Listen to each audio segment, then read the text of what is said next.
that's pretty clever, don't you, boy? Flying on your motorcycle, watching all the ground beneath you drop. You kill yourself for recognition, kill yourself to never ever stop.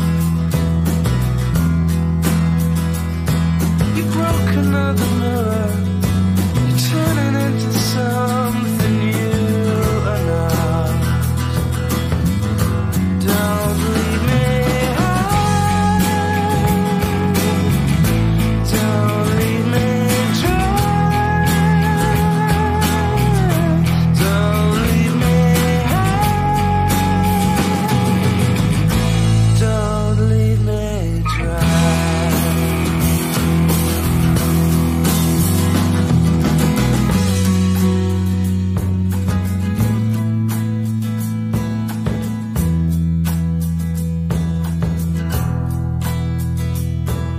Drying up in conversation, you'll be the one who cannot talk. All your insides fall to pieces, you just sit there wishing you could still make love. They're the ones who hate you when you think you got the world. Oh, so stop. Thank you for tuning to Voice of Reason Boston. My name is Tamisha Civil, your host.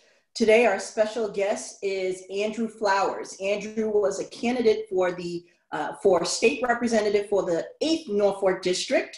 We're going to talk about how campaigning was for him during COVID-19 and what were some of the things that he was doing along his campaign during this difficult time.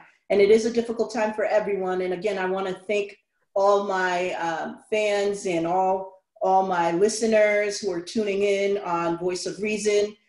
We thank you and we appreciate you for allowing us to bring you information to help you to learn to think outside the box. So again, today we have our candidate, Andrew Flowers. He was a candidate for the 8th Norfolk District. We're going to get to know Andrew today, and he's going to talk about his experience and what he's learned throughout his campaigning during COVID-19. Andrew, thank you for coming on Voice of Reason Boston. How are you? Thank you for having me.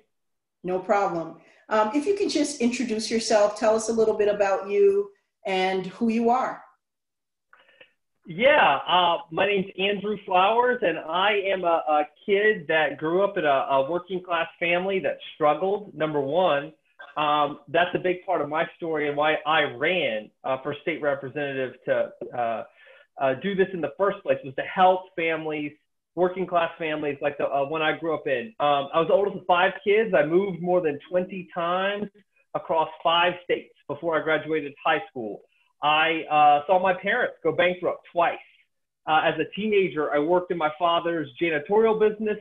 I would get up before dawn with him and my brother, and we would clean office buildings, retail stores, churches, before I'd race to class. And so that's one thing to know about me in terms of who I am is I grew up all over the place, but I've settled here in Massachusetts. It's now more of a home to me than I've ever known. My wife, Anna Flowers, is a pastor here in Walpole, where we live with our 2 kids under 5. And we're really blessed to live in this community, blessed to live in Massachusetts. And I've gotten really involved locally in Walpole. So the second thing to know about me, besides the fact that I grew up in a working class family that struggled, is that I'm an economist. I went to the University of Chicago. I worked at the Federal Reserve for a while. Recently, as of January, I was an economist with Indeed.com, the world's largest job site. So I know what it takes to help people get jobs. I worked at the Fed. And so what I bring to the table in terms of being an economist goes back to my story, goes back to the working class family I grew up in, going back to seeing my dad have to file for bankruptcy because he had health insurance bills that he could just not afford. Seeing my father, who was in the United States Army until I was in kindergarten, see him not as a veteran, not get the services he needed as a veteran. So when I chose to study economics, become an economist, it was to help families like mine. So those are probably the two most important things about me, a working class kid and an economist. And it's safe to say that it makes you more relatable to what's happening, especially right now during COVID-19, and just regular people who are trying to survive during this difficult time. So I think a lot of people are just looking for authenticity, and they're looking for someone to, just to relate to and to understand, because oftentimes we have a lot of people who are running for office or are already in office that kind of paint a different picture. And it's important for us to, bring some transparency into our community so that we let people know in our community that we're serving, that we want to do this. We want to serve them. So that's very good to know, Andrew, and thank you for telling us that. And when we talk about 8th Norfolk District, what is 8th Norfolk District? What are the cities and towns that encompass 8th Norfolk District?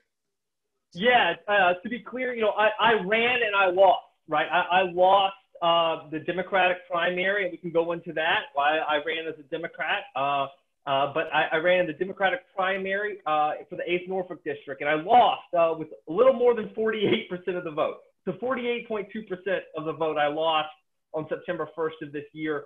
To Ted Phillips, a good guy. I know you've interviewed him. He's been on the show before. Mm-hmm. Ted's a nice guy. I wish him well. That was a hard-fought but positive campaign we both had. But the four communities in the 8th Norfolk District, to answer your question, Tamisha, are number one, all of Sharon. Number two, half of Stoughton.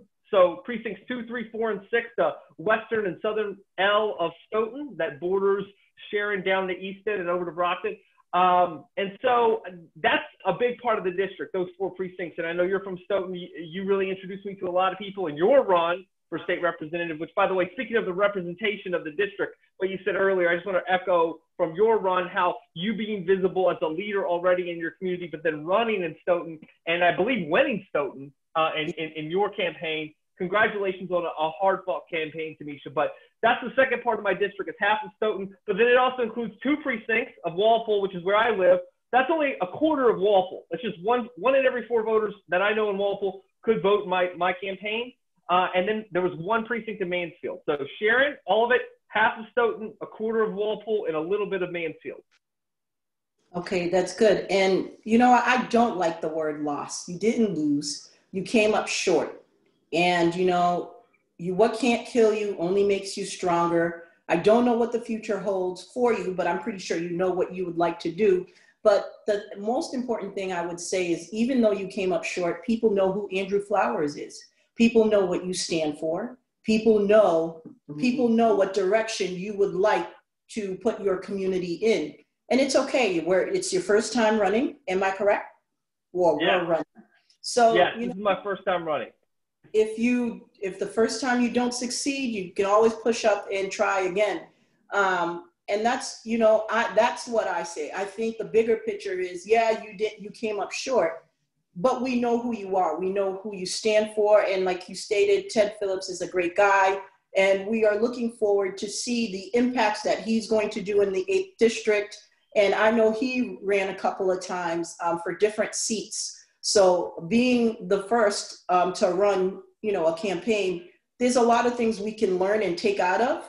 And I think for the next generation, it speaks volume that we have people who are looking to make a change, and it doesn't stop here. Whether you don't win or not, you can make an impact, not working at the State House, but you can also make a greater impact just your everyday life, working in your community. We heard why you wanted to run, you're relatable. What were some of the experiences during COVID-19 that you was impacted by? Like, what was your experience? It's hard running a campaign. We know the first 3 months, you couldn't do door knocking. Everyone was in quarantine. What was it like for you? Did you have any doubts when we first went into quarantine? What was going through your mind, and what do you think could possibly happen because of that during your race?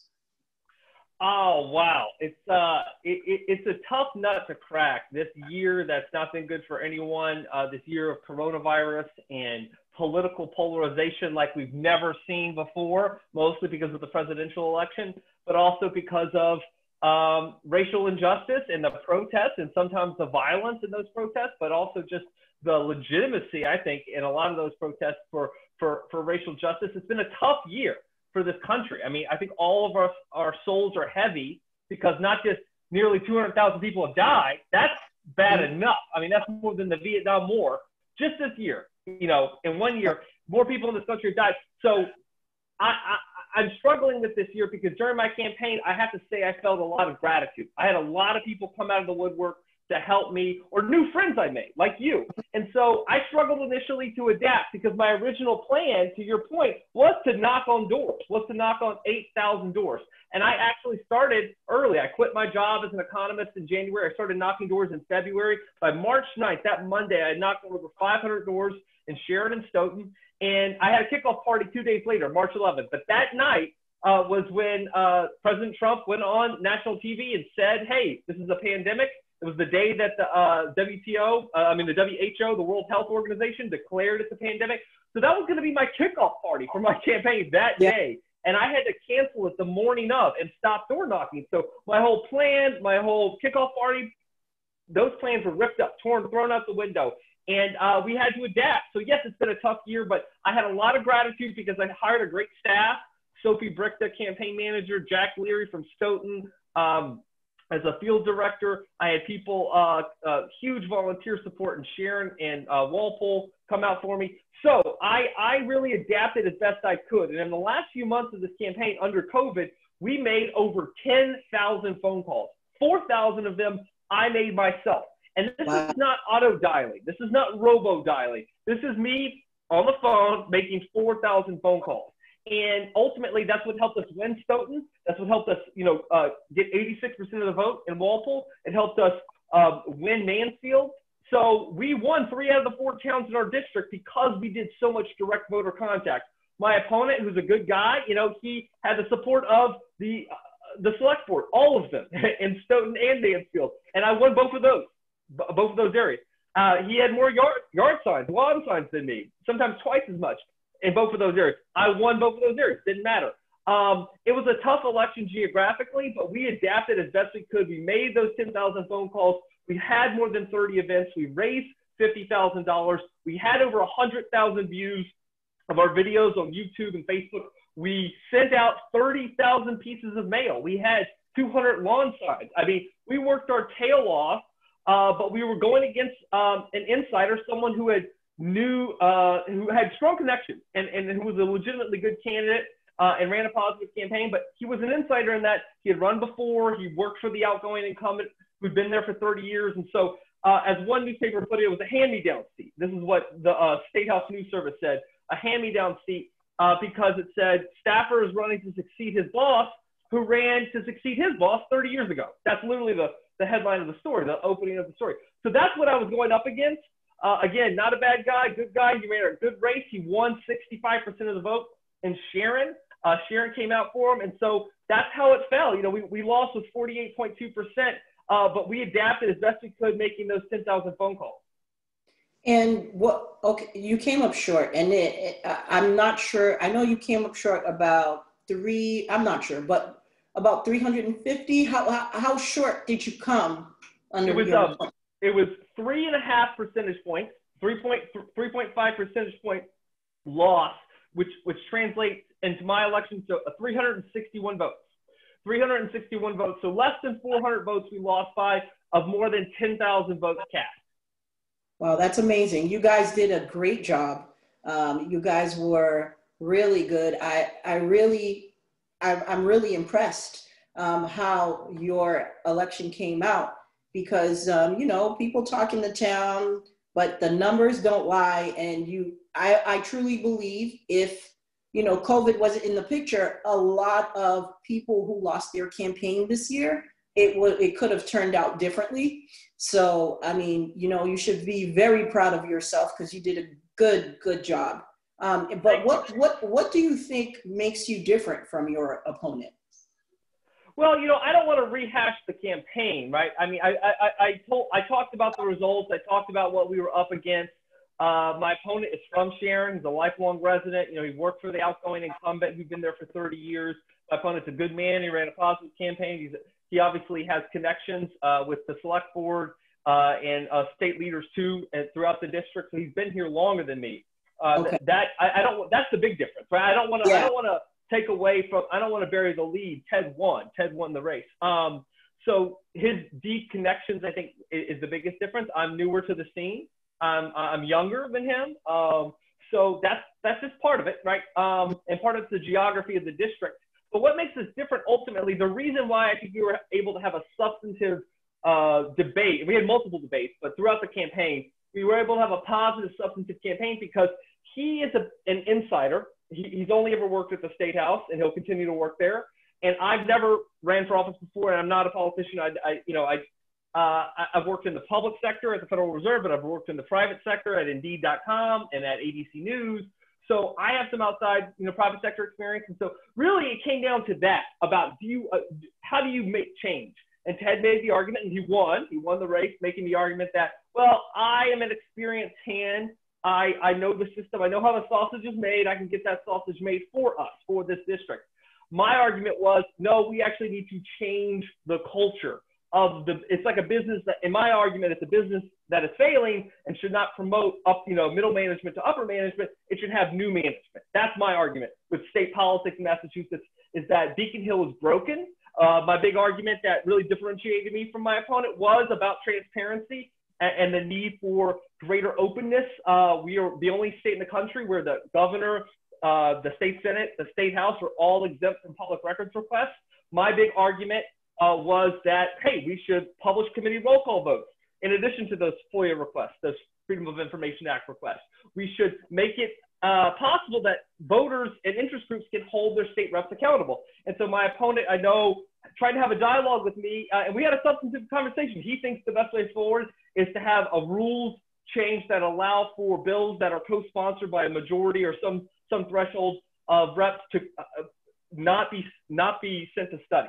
That's a really technical, minor, small board adjustment. I don't think it's going to solve the problem. I think in January, most state reps are going to have to face the fact that we haven't seen strong action on climate. Whatever comes out of conference committee this fall is going to be weak. We haven't seen strong action on police reform. That's in conference committee. Where is it? There's no bill that's being passed for police reform in Massachusetts. I can go into details about that, but Tamisha, what I'll say here is the biggest difference is that I was the outsider running to improve transparency. My opponent had strong connections in this district. He ran a strong campaign. He has different views than I on how to change the state house, and he won, and I wish him well. And I think we can all agree that, even if you are running against someone, doesn't mean that you think they're a bad person. Right, absolutely. And one thing I can say is that you definitely was able to open people's mind. And a lot of people now are going to be looking at their communities, at their state reps to see what it is that they're doing and how they can be held responsible for things that they say that they're going to do and they don't do. So I think even though a lot of us for the first time came up short, we made an impact in people's lives as far as opening up the curtains, I would say. Opening up the curtains to let them know, here's the big picture. This is how the state house works. This is what's going to happen. These are the bills that we should be looking at. And we need to know why they're being passed and why they're not. So I think the greater picture is that we've opened a lot of people's minds, and going forward, people will want to vote. And I think I would say this year has been a challenging year, but it's also have been a historical year where a lot of people who are not used to voting were able to vote and cast their vote to make their voice heard. So I don't think this is going anywhere. I think people are just, in our community, are just going to get involved and pay attention. People are paying attention now, which is important. But tell me, what did you learn about yourself that you didn't know that you were capable of doing during COVID-19? What was it that you saw within yourself campaigning during this pandemic, and that you never thought that you could do this, or you never learned something about you that you've learned now?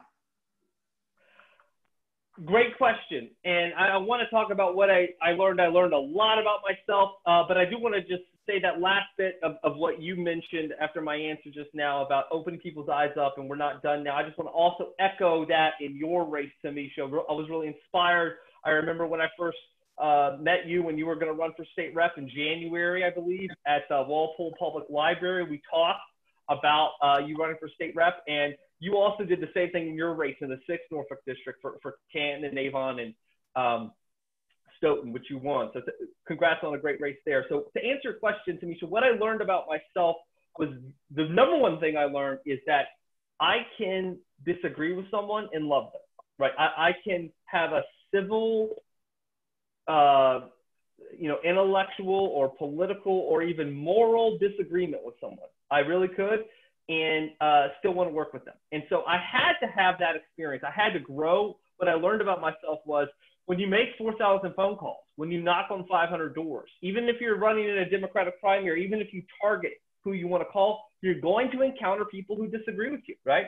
They disagree with you about abortion, right? They disagree with you about illegal immigration. They disagree with you about voting rights, or about the minimum wage, or about unions. And so you go down the list, climate change, right?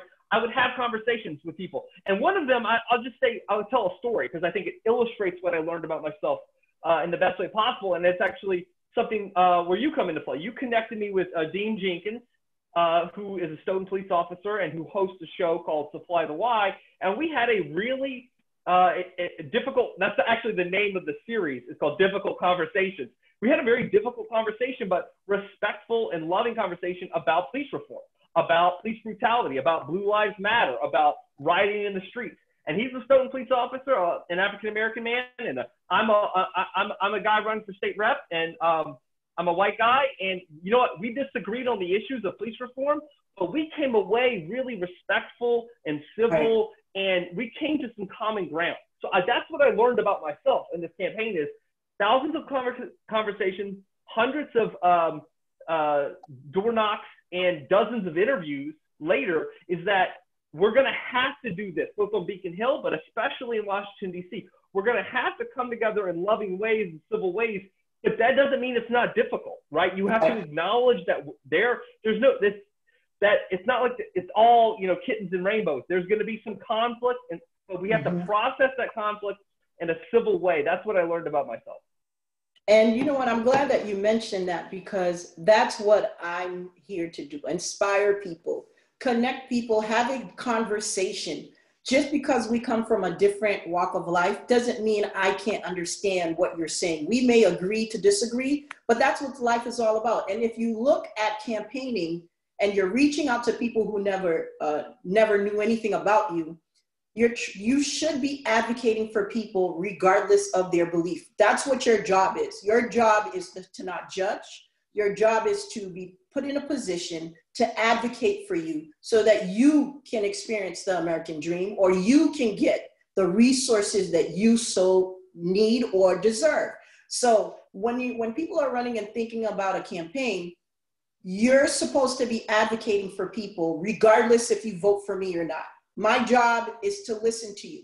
We may not come to an understanding, but I heard what you said to me, and I'm going to try my best to do what I'm put here to do, and that is to serve you.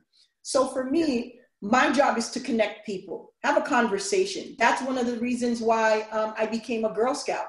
All my little girls in my Girl Scout, they're all white little girls. Some of them I think is Asian. But my job as an African-American woman is to make sure that they have a positive relationship with me as a Black woman and to understand where I come from and to be able to develop a relationship so that when the next person comes in, they won't judge. They'll remember me. Oh, I remember Miss Tamisha. She was so nice. Yeah. Maybe she's nice as well. So when I say this to say, you are absolutely right.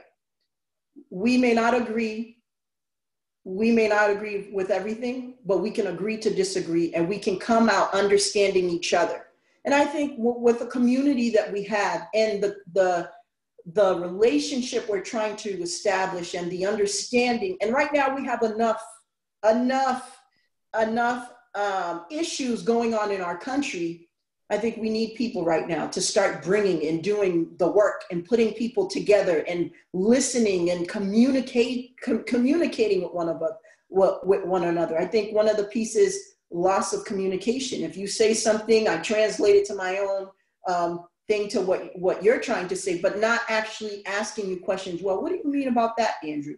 Explain to me, and have a dialogue. I think a lot of people are just fighting, oh, Democrat or Republican. It's not about that.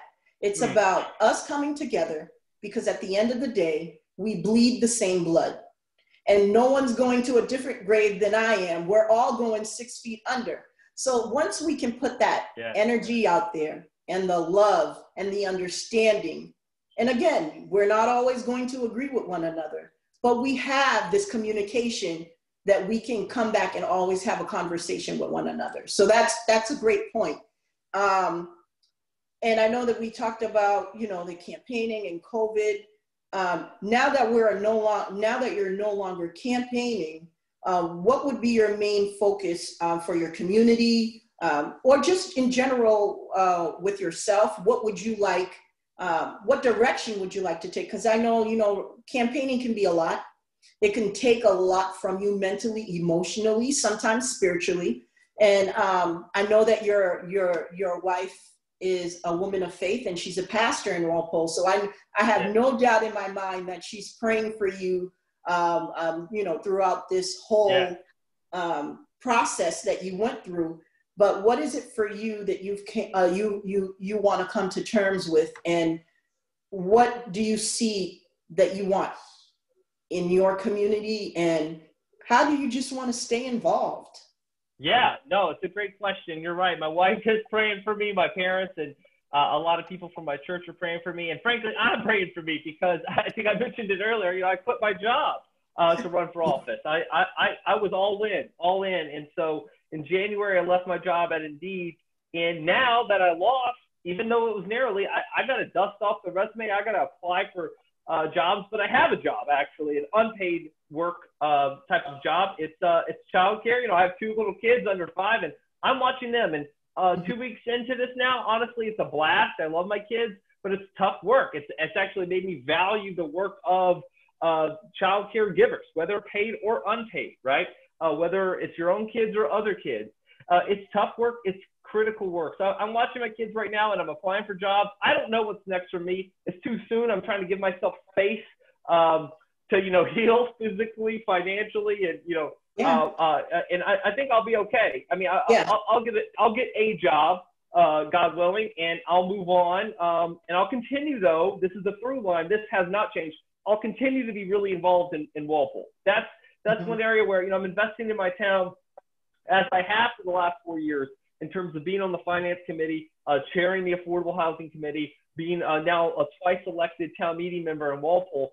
I care a lot about, and this is my number one issue, is affordable housing for seniors, affordable housing for baby boomers who want to downsize from a single family house and are looking for condos or looking for apartments that are affordable, even on a fixed income, affordable housing for a more diverse racially and economically group to come into Walpole, because we need them. We need them as workers and teachers, and they are our workers. They are our firefighters and teachers. They just often can't live here. And also affordable housing for young families.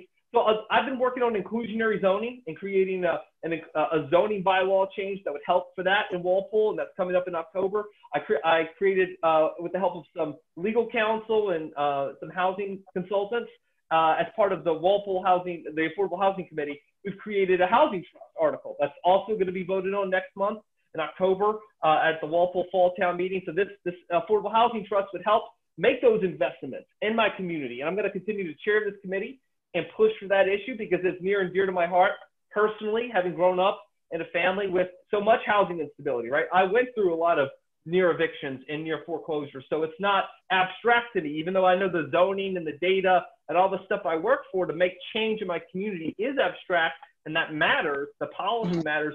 Ultimately, it's about people's lives. So to answer your question, my main focus area is really my kids and my community, Walpole. I don't know what the next chapter of my life professionally, what job I'll get. I don't know what that will be.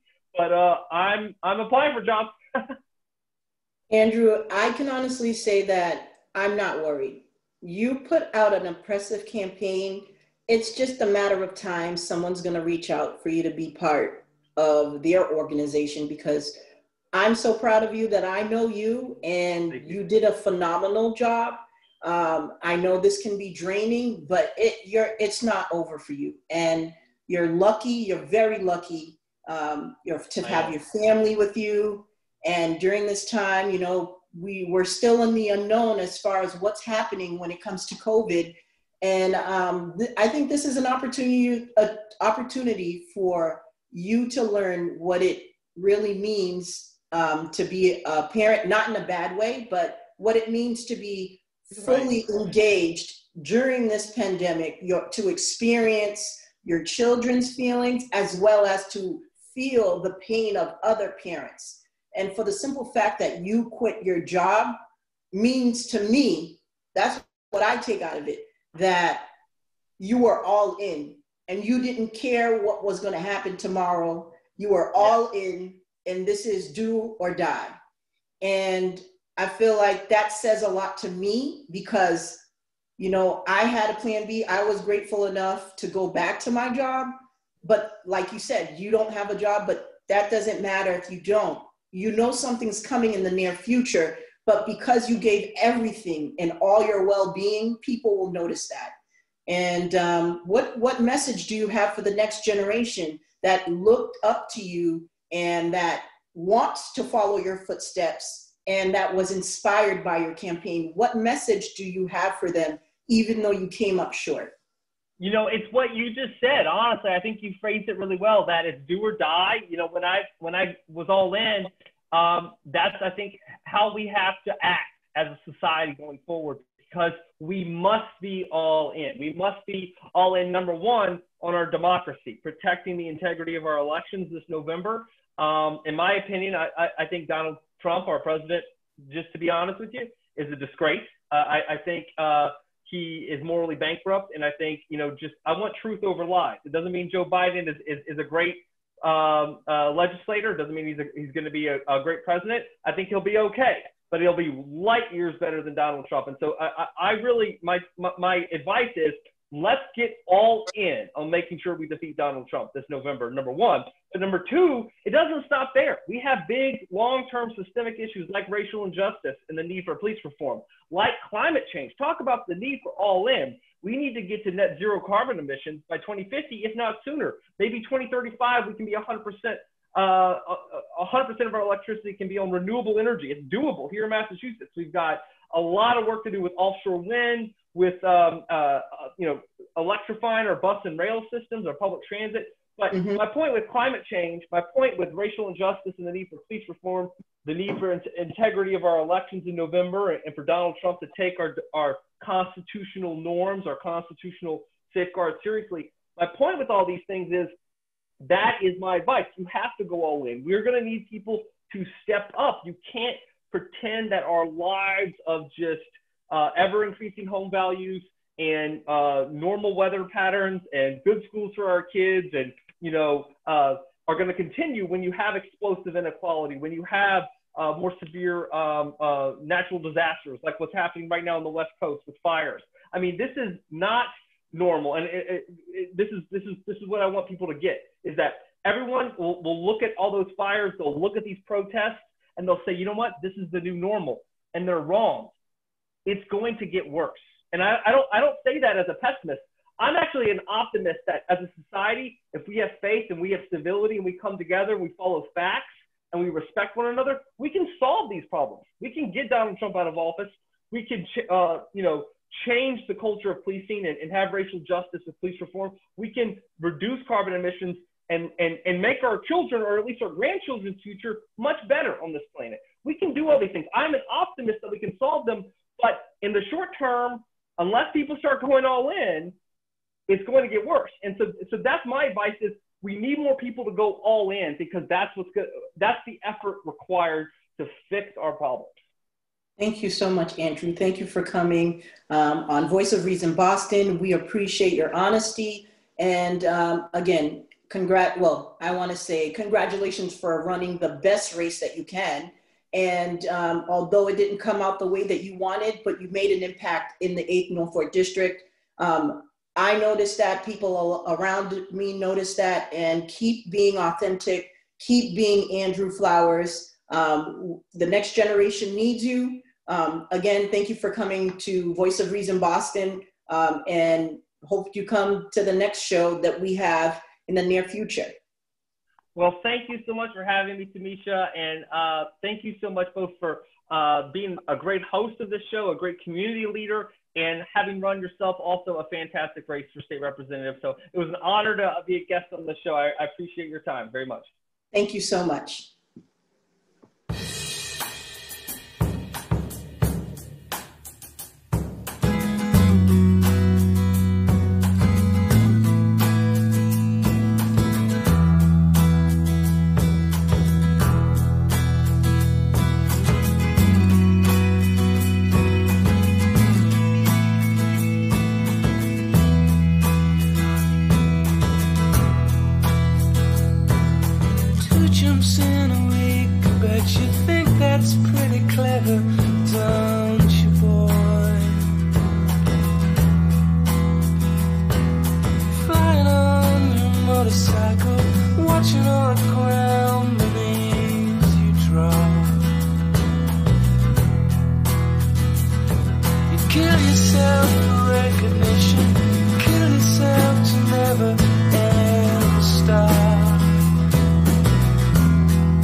You'll be the one who cannot talk.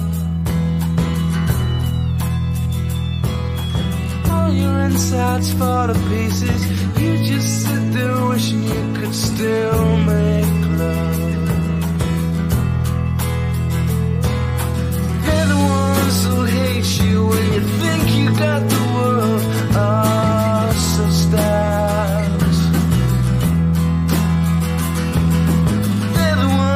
Spit at you, you'll be the one screaming out. Don't leave me high, don't leave me dry, don't leave me high, don't leave me dry.